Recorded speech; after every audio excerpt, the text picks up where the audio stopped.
we've officially completed our first year of law school. Let's just give a round of applause.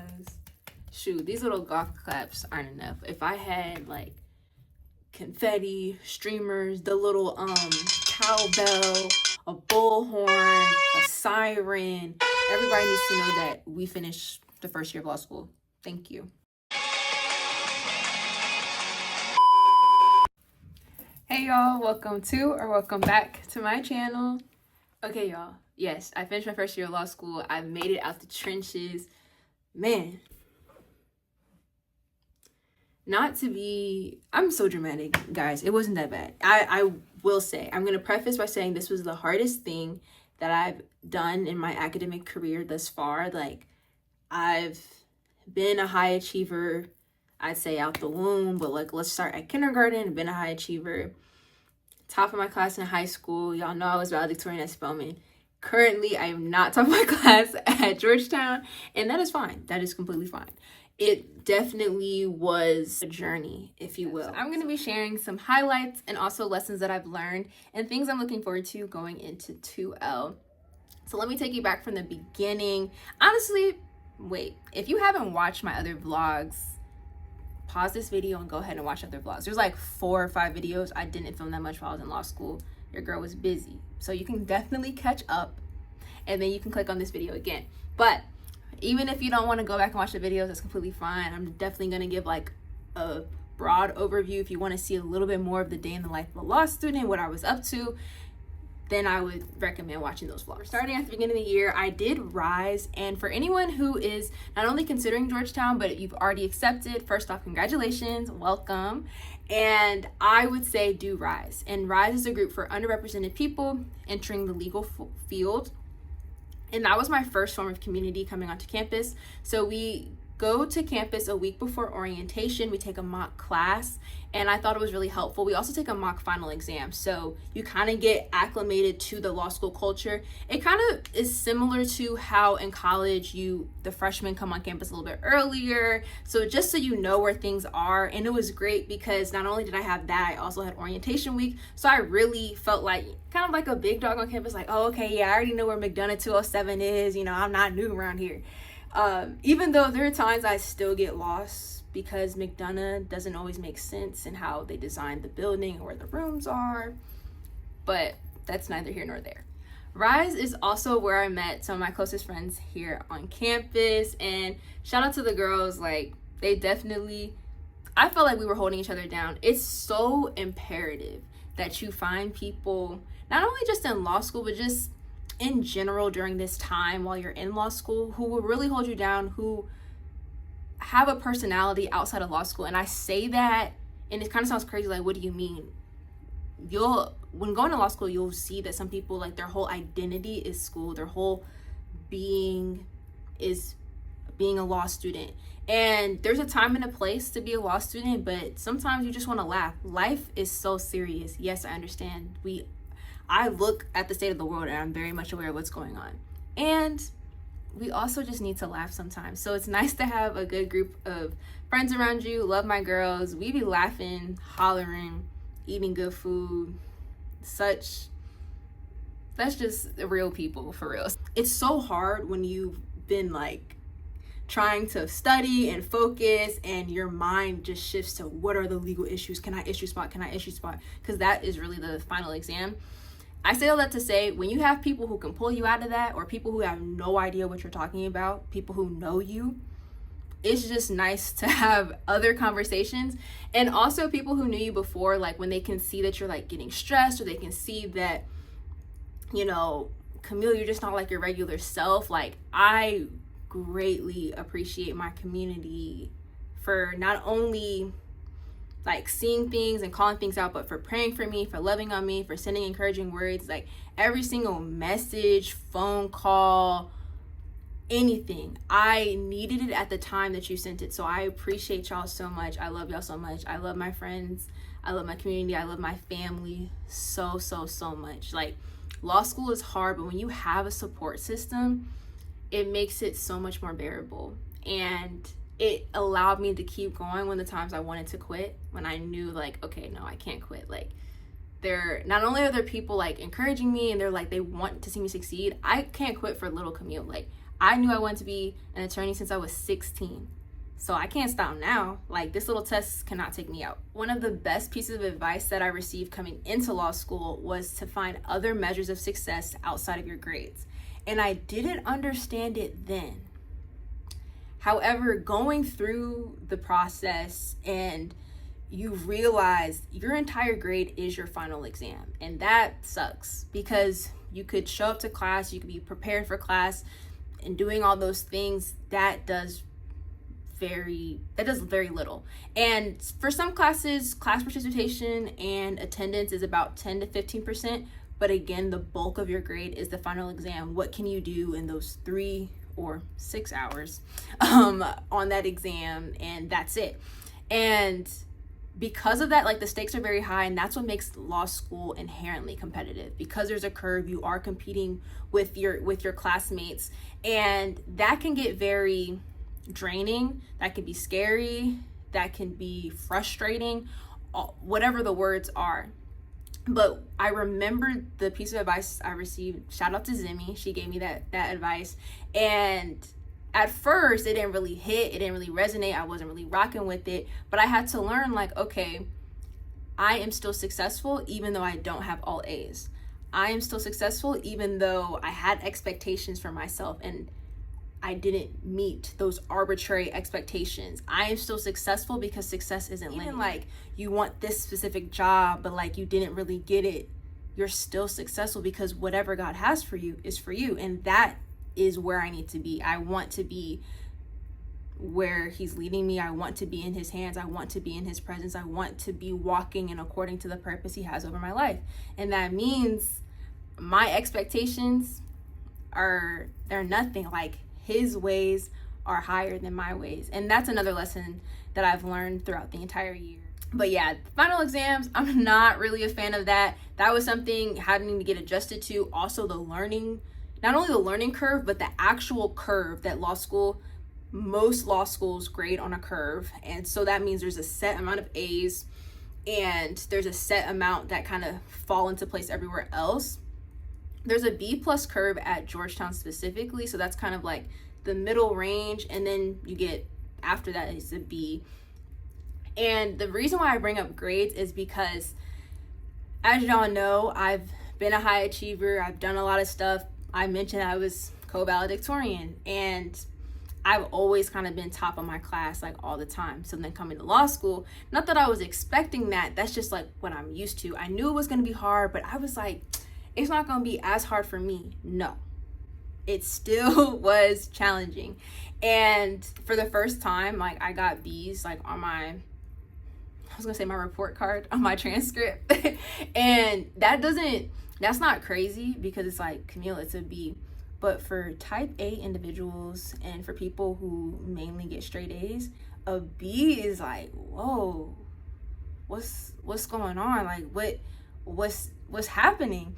And yeah, so that happened last semester. This semester, also got a couple of B's, but I can say that confidently in knowing that I'm gonna be okay. Before, like when I was in high school, when I was in college still, like if I didn't get an A, I thought, oh my gosh, like my future is already, it's thrown out the window. Like, what we gonna do? Like, I guess I just can't do what I wanted to do. Like, I guess I can't be a lawyer. I guess I can't do this. I guess I can't. And you just start spiraling. And it's like, in reality, that's not true. The B is not gonna kill you. The B is not going to change anything. I still got a job. I still have different opportunities, and I'm doing the things that not only that I wanted to do, but things that I didn't even know I wanted to do, but the opportunities presented itself and the Lord just continues to bless me. So that is something that I've learned, and I'm very grateful. In the midst of the spring semester, I was also dealing with hiring for 2L, and specifically this was something for Big Law. Big Law is really the largest firms, and that's largest firms by like attorney size. So anywhere between more than 500 to about like 2,000. So they have offices all over the country, and some have offices abroad as well. And if you're interested in the private sector and particularly Big Law, the timelines, it was just crazy this academic year. So not only was I trying to stay afloat with my readings, I'm applying to jobs, I'm doing interviews and all those things. In the fall semester, I was doing a lot of different networking.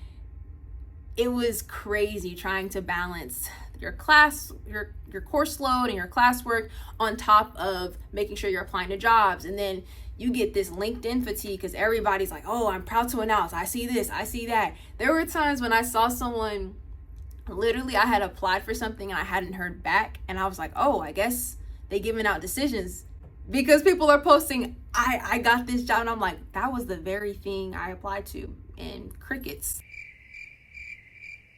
So it was definitely a humbling experience. My ego was hit a little bit, the pride was hit a little bit, and that goes into what the Lord has been teaching me as well. I think that's one of the bigger lessons I've learned. And also just knowing, what does true dependence look like? What does it look like to trust the Lord with everything? And that means I trust him with my future. And I'm applying to jobs. I've lost count how many jobs I applied to. And when you're getting no after no after no in the middle of class, you see an email, we regret to inform you, and now you're supposed to pay attention in class, but now you're kind of sad because it's like, dang, let me start looking for other jobs. So like my mind wasn't fully present at times, and I was like, something has to shift, something has to give. And even like my community around me, like my friends, like love them so much, they were definitely pouring into me. But sometimes I was like, guys, like I know what you're saying is true, but that's just not what I feel right now.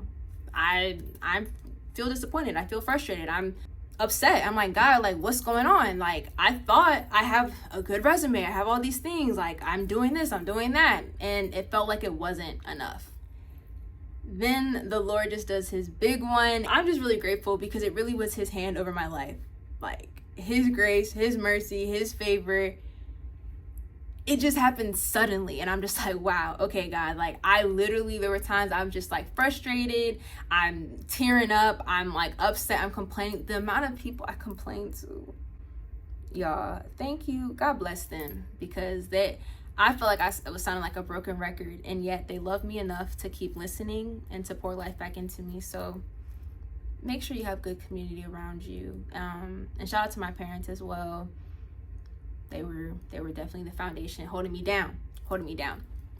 That being said, I'm very excited to just learn more about the law. The 1L course load is a lot of the stuff that you need for the bar exam, but you're not getting into the more nuanced areas of the law. So people are asking, like, yeah, what type of law do you want to do? And some people, they do know what they want to do, but a lot of those classes to help you figure that out happens your 2L and 3L year.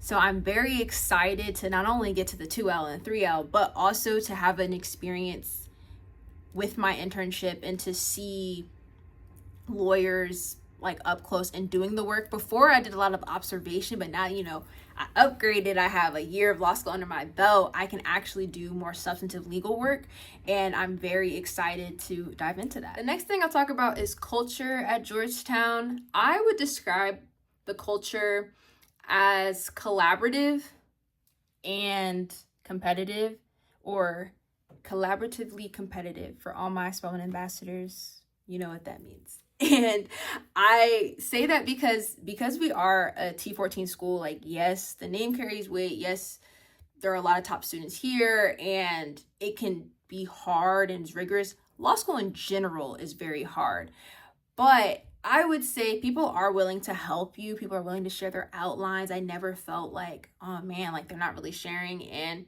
for the most part, people are genuinely nice. Of course, everyone is not your best friend, but that's life in general. So I wasn't really expecting that. I will say I didn't like connect too much with my specific section. So that experience was like a little bit different. I will admit, I don't really go out, and I went to class and back to my apartment. Like I wasn't really mingling too much. So if I did more social events, maybe. However, I did have a good group of friends, and I had my friends from college and from high school holding me down. So I was cool. But I will say that was something that was a little bit different, like being in the academic setting, and I'm used to like turning to my neighbor and just talking to people, and it wasn't really like that in law school. So that was something I had to kind of adjust to. But I wouldn't say I had a bad experience. I had a good experience. I loved my professors that I had, we have brilliant faculty on staff, and I personally had a really good experience. I took critical race theory this past semester. Loved it. If you have the opportunity for that to be your elective, please take it, because you learn the 1L foundational courses. So we're doing common law, we're doing torts, we're doing contracts, we're doing property, but from a CRT perspective. And it's so crazy when you're rereading these cases or you're reading them for the first time and you're like, oh my gosh, this is the lens at which I need to be looking at this. This is how we can kind of critique the law, critique how things are written, what we can do to push the law to the boundaries and bend it more towards justice and equality and all of those principles that our country is founded on. And I found that very interesting. I would say Georgetown is great for so many opportunities. So you can pursue the legal scholarship that you want. You also can do the public interest work. I'm working at a nonprofit this summer. You can do big law. We have great resources here. Additionally, I was active on campus. The biggest thing I was a part of was BALSA, the Black Law Student Association. Georgetown has one of the largest BALSA chapters, and I'm very excited that I'm going to be on the e-board next year. I'm going to be alumni chair, so we're going to, keep making sure that we're not just saying we're the largest, but, we gonna have some type of impact. We're gonna really do something. So I'm very excited to be working on that team. BALSA was another great community that I found on campus. It was actually when I first visited Georgetown, I ran into a BALSA student, and shout out Trey. He was very nice, and he kind of was like giving me the rundown, telling me about Georgetown, telling me why you should still come here and all this different stuff. So I was just met with just nice people, honestly, and that kind of speaks of the culture. I know my experience is my own. Everyone does not have the same exact experience, and Georgetown is by no means perfect. I don't think there's any perfect institution, but it is what you make of it. So I want to make sure I'm taking advantage of all the opportunities that are awarded for me and staying plugged in as best I can. So BALSA was a great organization to join, and then I joined other organizations that pertain to more specific areas of the law, and I won't really get too much into that, but we have so many clubs here at Georgetown. Whatever you're interested in, even non-legal stuff. I started running, I joined the Hoya Loya Run Club, and that was really cool. And yeah, I'm a runner girl now. I like to work out, doing my natural hair journey. That's gonna be a video that's gonna be dropping this summer as well, documenting that whole thing. Not only did I go through something really hard, but I decided to transition my hair at the same time. I don't know, maybe I just like doing hard things. All right, y'all, I have 2 more things, and then we're gonna wrap up this video. Next year, I will be participating in street law, and street law is a program where we go into the high schools in the area. For me, it will be DC Public Schools. We're just helping the kids learn about their rights. They also get to participate in a mock trial and expanding their horizons. And I'm so excited. I love mentoring. I love interacting with the youth. So when I saw that Georgetown was doing this, a lot of law schools have street law chapters as well. This was something I had to do. I wrote my essay about getting into Georgetown about street law. I was like, listen, I want to participate. So I'm so excited that I'll be participating in that. I also will be a law fellow, and a law fellow is basically a TA for the legal writing. I want to leave law school an even stronger writer. And legal writing and writing like a lawyer is very different from the types of writings that I was used to and that most people are used to. I'm honestly here to grow, and I'm excited to do that. The last thing I'm going to share is an encouraging word. This is something that the Lord told me, and it's keeping me anchored. Shout out to Devin for giving me this journal. It says my name and future lawyer, and I decided that these are just going to be notes to my future self, but also just reflections. Something that the Lord reminded me of was Mark 8:36. Before I read that verse, I'm going to read what I wrote in my journal ahead of the verse. I said, if getting the top grade or high grade in general means I lose myself, my soul, my closeness/proximity to Christ, then I do not want it. What does it profit a man to gain the whole world yet lose his soul? My confidence does not come from my grades, but from my God. My future is in his hands, not my own. And that is the best place it can be. I'm not saying when you have an A in law school, you're far from the Lord. That's not what I'm saying at all. But something that I was really just wrestling with was like, okay, like I really want this grade, but why do I want it so badly? Like, I had to check my heart posture. Do I think this grade is the key to my success? Because if that's the case, I'm putting my trust in my grades more than God. And that's making an idol out of it. Like, I don't want to idolize school. I don't want to idolize my grades. And that's not where my value is. My value does not come from my professor's words or grades on an exam that I took within time constraints. That's not the sum total of my intelligence or the sum total of who I am. And the Lord was really just reminding me, just trust me. So that is my encouragement to any law student, any grad student in general, any student, any person. Trust the Lord. Your metrics, what you do, is not going to get you into those rooms. It really is the Lord's favor. Work hard, because faith without works is dead. But definitely interrogate your heart. Why do you want that title so bad? Why do you want that grade so bad? Why do you think that you need that thing, whatever it is? Because if you keep doing that, you're going to slowly lose yourself. And again, what does it profit a man to gain the whole world yet lose his soul? Thank you so much for watching this video, and stay tuned for the next one.